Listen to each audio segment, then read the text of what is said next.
Soudain, vous ressentez une certaine plénitude, simplement parce que vous pouvez purifier votre aura.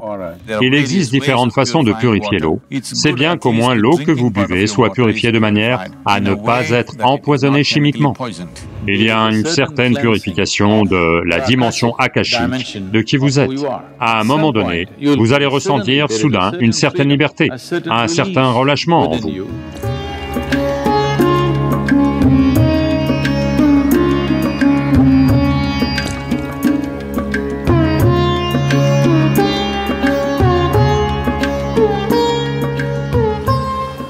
Pour nettoyer l'aura,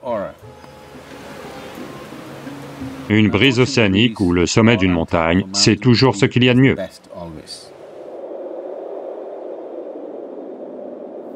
Parce que ça arrive avec un minimum de turbulence. Ça arrive sur une surface plane, sans aucune agitation. Quand je parle d'agitation, si vous voyez un bateau avancer sur l'eau, il laisse une vague. Au début, vous pouvez la voir. Après un certain temps, vous ne pouvez plus la voir. Mais si vous y allez avec un autre bateau, vous la croisez. Il va être ballotté parce que la vague est toujours là. Donc, si l'air se déplace à la surface de la Terre, en particulier dans les villes, où il y a toutes sortes d'obstacles, la quantité de vagues que ça crée est assez grande. Au lieu d'appeler ça une vague, disons que la quantité de turbulence que ça crée est assez grande. Cet air n'aide pas beaucoup.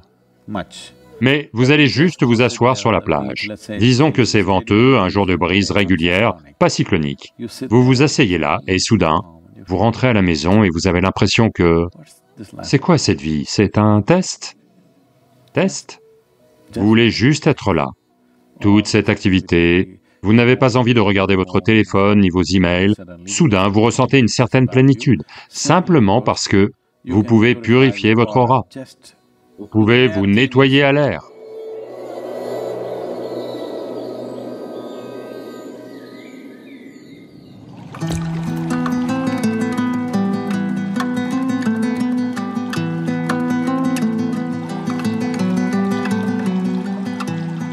Faire couler de l'eau sur les légumes est une bonne chose à faire, mais vous utilisez de l'eau contaminée chimiquement. Quand je dis contaminée chimiquement, je parle du chlore que vous y mettez.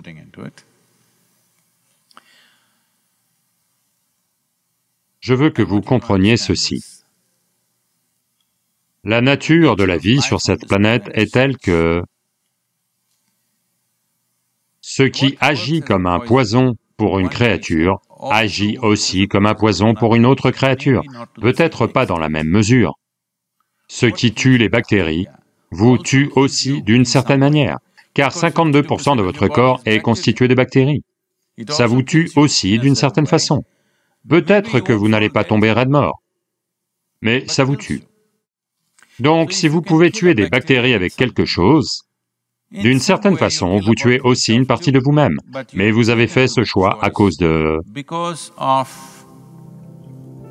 Les gens se sont rassemblés en grand nombre pour vivre au même endroit, non pas par amour les uns pour les autres, par avidité, par compulsion, pour tout un tas de raisons. Donc une fois que les gens se concentrent ainsi, alors la contamination arrive à différents niveaux.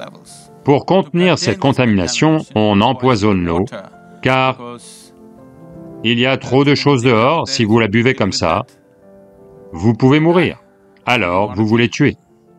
C'est la guerre chimique tous les jours, à la fois pour les organismes dans l'eau, et aussi pour les organismes dans le corps, et votre propre organisme. Vous-même êtes un organisme, celui-ci aussi est en train d'être empoisonné. Donc le mieux est de ne pas faire couler l'eau du robinet. Si l'eau du robinet ne contient pas de chlore, oui, c'est très bien de faire ça. Sinon, la meilleure façon de faire, comme on le fait normalement en Inde, c'est vous ne pouvez pas avoir d'eau trop de toute façon, c'est de l'eau chlorée, alors que pouvez-vous faire? Si vous mettez un peu de vibhuti, la cendre, et du curcuma, et laissez tremper les légumes pendant environ 15 à 20 minutes,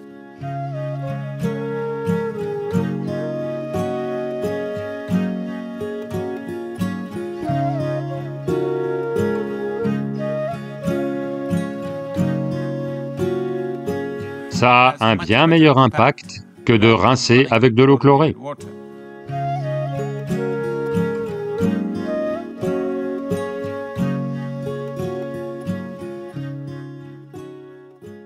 Aujourd'hui, il existe différentes façons de purifier l'eau.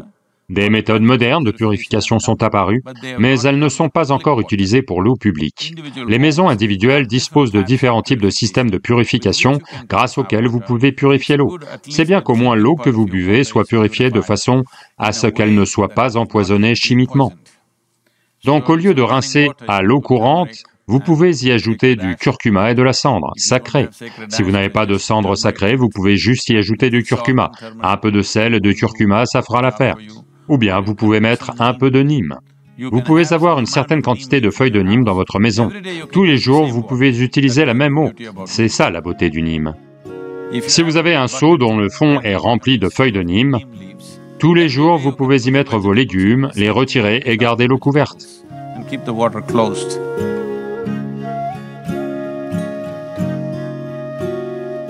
Ça va bien marcher pour vous. Si c'est un récipient en métal, c'est mieux. Si vous avez un récipient en cuivre ou en laiton, c'est super. Sinon, même un récipient en acier, ça ira. Ou en verre, ça va aussi.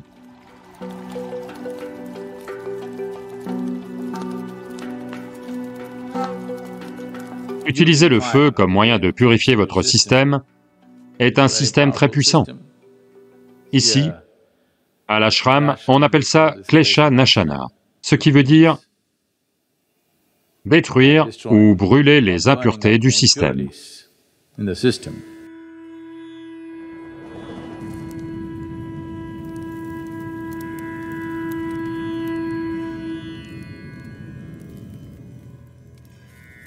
Parce que quand vous regardez la forme humaine, l'aspect le plus extérieur de votre corps, c'est Akash. Environ 30 à 45 cm d'Akash se trouvent là autour de presque tout le monde. C'est un ingrédient essentiel à la fabrication de cette forme. La purification du corps est importante dans le sens où vous pouvez vous purifier. Juste un simple bain ou la douche que vous prenez, c'est une forme de purification. Vous voulez juste laver la surface de la peau. Et si vous faites attention, en particulier si vous vous douchez avec de l'eau froide ou fraîche, vous verrez qu'une douche ne sert pas seulement à nettoyer la peau ou à laver, peu importe la saleté ou les impuretés qui peuvent se trouver sur votre peau. Mais ça vous régénère et vous nettoie de plein de choses.